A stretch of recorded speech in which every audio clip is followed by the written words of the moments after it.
It is September. Do you know what that means?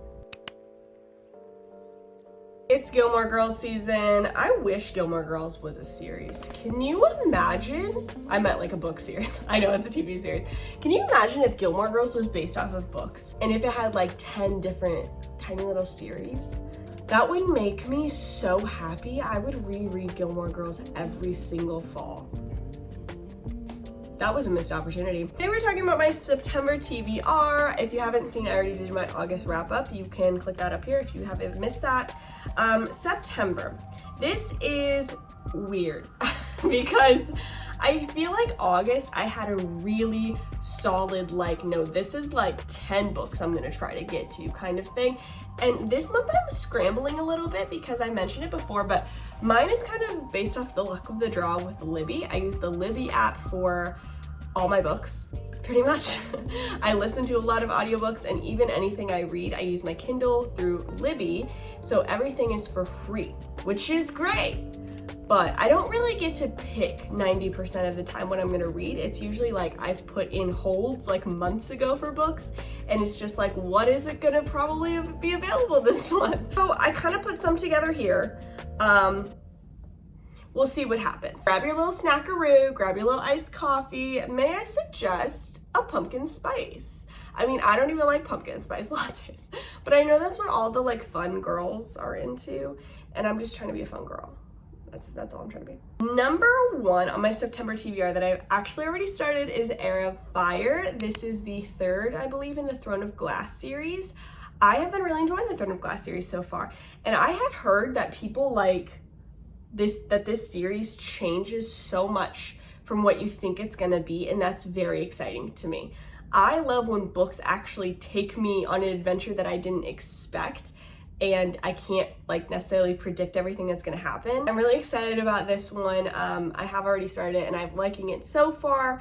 This is a fantasy book. The fantasy series is Throne of Glass by Sarah J. Maas, and it's one of the like most well-known fantasy series of all time, but I'm just now getting to it. I read actually all of the ACOTAR, not all of, but most of the ACOTAR series before I even started this series. So I actually like it better than ACOTAR so far. Maybe it's just because it's YA, so it's not nearly as like smutty or anything like that, and that's my preference. I'm excited to, I mean, it'd be great if I could get another one of the Throne of Glass this month, because I know I'm probably gonna just fly through this one, but we'll see. Number two is the City of Brass. I think this is also YA fantasy. Let me look. So this is in a trilogy by S.A. I'm going to mispronounce this name. Chakraborty? It's a really cool name that I definitely butchered. This is a fantasy, YA fantasy, YA historical fantasy. Interesting. It has really good reviews. It has a 4.15 on Goodreads, which is, I think, pretty good. I think I saw this in like a TikTok video like months ago about like fantasy books that are that nobody's really talking about, but that are really, really good. And I think this one was on there and I didn't hear of it. And you never really know with fantasy books if they're gonna go like full on like a cult or if they're just gonna be like a fun fantasy. So we'll see. Last month when I tried to read Fury Born, I figured out it was all about the Nephilim being oppressed and, you know, misunderstood, and that we should all care about the Nephilim. And I was like, yeah, not my thing, DNF. So you just never really know with fantasy, but I've heard this one's good and I'm excited to try it out. Number three, Funny Story. This one has been on my TBR for a while, like on my hold shelf. And the loan is finally ready on Libby, and I'm really excited. This is probably like the most hyped up rom-com book ever, I feel like, that I've heard in a long time. But I'm not really into romance books, but I've been reading a lot of kind of like, I don't know, actually I haven't even been reading a lot of darker books, but Instagram's been very dark. Like my explore page, which I just need to be on off of Instagram more, but I feel like everything in the world right now is like very depressing and mean. Like people are just mean, and people are mean to me online, and everybody's just mean to each other, and it has me feeling very heavy lately. And I just feel like instead of another like full on like thriller right now. I need like something lighthearted, and I think that's what's funny story is gonna be for me. If you haven't heard, I think it's about this couple, or these two couples that like were both together and then they broke up, and the girl and the boy of you know, their respective parties, they got together, leaving the other girl and the boy just like there. And so they're like friends, and it just tells their story. My hair just got caught in my nail. It tells their story and stuff, so it does sound funny. It sounds like a funny story. I'm really excited about it. I think it'll be a breath of fresh air amongst all my adventure, save the world / mystery, doom and gloom life. Because I also have a Patreon, which if you didn't know, it's really fun over there. I do a lot of unhinged videos. I do conspiracy theory videos. I dive into the history of a lot of stuff. And I talk about funny little things too, like, you know, fairies and mermaids and just Bigfoot, all that stuff. And it's a lot of fun, but it can also get really dark. And you guys know my other videos I make on here, like I did my astrology series where I was kind of like exposing astrology and the witchcraft behind it and everything. And I love doing that. It's so important. And I see it as like partially my ministry for the Lord, but also it does get dark and I do need something to kind of lift my spirit. So hopefully Funny Story will be that. And number 4, Holy Sexuality and the Gospel. I was supposed to get to this last month, but I didn't get to it. All my other books were like piling up and it was at the end of the list. So I'm hoping to get to it this month. I kind of talked about it last month, but it is by an author who he used to be in the LGBTQ community, and then he got saved by the Lord and, you know, changed his entire lifestyle for Jesus and, you know, wrote a book about it. And I think he talks about a lot of different stuff in regards to like gender and sexuality and stuff like that when it comes to the Bible. So I'm very interested in that. I was interested in it last month too. I just didn't get to it. So hopefully I get to that because I've been trying to read at least one Christian book a month, and I missed that last month, so we'll get to it. Number 5, dial A for Aunties, or I guess it's Aunties. I say aunt because I'm from the north. This one is, I think, supposed to be really funny. Let me look this up. I think it's in a series. Fun. Oh, what happens when you mix one accidental murder with 2,000 wedding guests and then toss in a possible curse on 3 generations of immigrant Chinese Indonesian family? You get 4 meddling Asian aunties coming to the rescue. Okay, this actually looks fun. This looks so fun.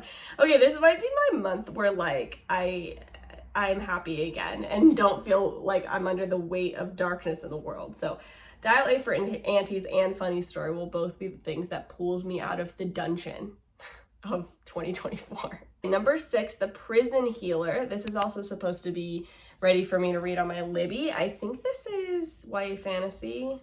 This has really good reviews. This is a 4.19 and it is YA fantasy about a girl who's 17, because of course she's 17, and she's spent the last 10 years fighting for survival in a death prison, working as a prison healer. She is trying to survive and I think save a queen. I like to go into this stuff knowing kind of the bare minimum, but that does look very interesting and I've heard amazing things about it. It's been on my list for a while. Oh, and apparently Sarah J. Maas was somebody who like endorsed this book. So anyway, it's probably pretty good. I love fantasy, but I'm glad there will be a Christian book and 2 funny books in between my fantasy, you know, zone, so that I can kind of, it's like a palate cleanser. You know when you're like smelling candles at the mall or something and they have like those, or perfumes, and they have like coffee beans around for you to smell? These are my coffee beans in between my fantasy series, so I can fully give each series like what it deserves. I hope that makes sense. If you're watching this far, comment down below the cup of coffee emoji for our little palate cleanser for our fantasy series. You get it. The people who get it, get it. Number 7, this might not actually be available for me this month, but it might be. Like I said, this is kind of a weird month where I don't really know what I'm gonna be able to read. So this might change, but I have When the Moon Hatched. Again, I don't even remember what this book is about. This has 4.13 stars on Goodreads, so that's pretty good. This, I don't think this is YA, but it's fantasy, fae, romantasy, dragons. Okay, good vibes. Something about dragons scaling upward, moons. Seems like the type of summary that like is trying to tell you enough to read it, but really nothing about the plot. So I'm just gonna leave it at that. Fantasy book that is about dragons and fairies. I hope it's not smutty. It probably will be because it's adult, but we will just skip those scenes. But yeah, we'll see. I've heard mixed things about this book, even though it has really good reviews on Goodreads. I've heard some people say that they were really disappointed by it, and I've heard some people say they actually really loved it. So I guess it's one that you really don't know till you know. I'm a little nervous because the last time I read a book like that was A Study in Drowning, and I actually despised that book. I didn't even get to it this month. And then number 8 on my list is Reckless, only because I'm just hoping that it will be available, because it became available to me. If you didn't watch my last video, I started Reckless in August, which is the second in the Powerless series. I started it, it became available to me like months earlier than it was supposed to, which makes sense. People are like listening to it or reading it really, really fast. It became available way earlier than I thought, and so I was like, yeah, I should have delayed the hold. I should have said deliver after like 7 days or something, so I had more time. Because by the time I got to it, I had like 2 or 3 days to read it, and I just didn't have time because we had stuff going on. So I got like 30% of the way through, but I didn't finish it, which was a bummer. I really wanted to finish it. But I'm just hoping that it will become available super early again, and maybe I'll be able to listen to it in September. Maybe. I will probably read 8 books in September. Will it be these 8 books?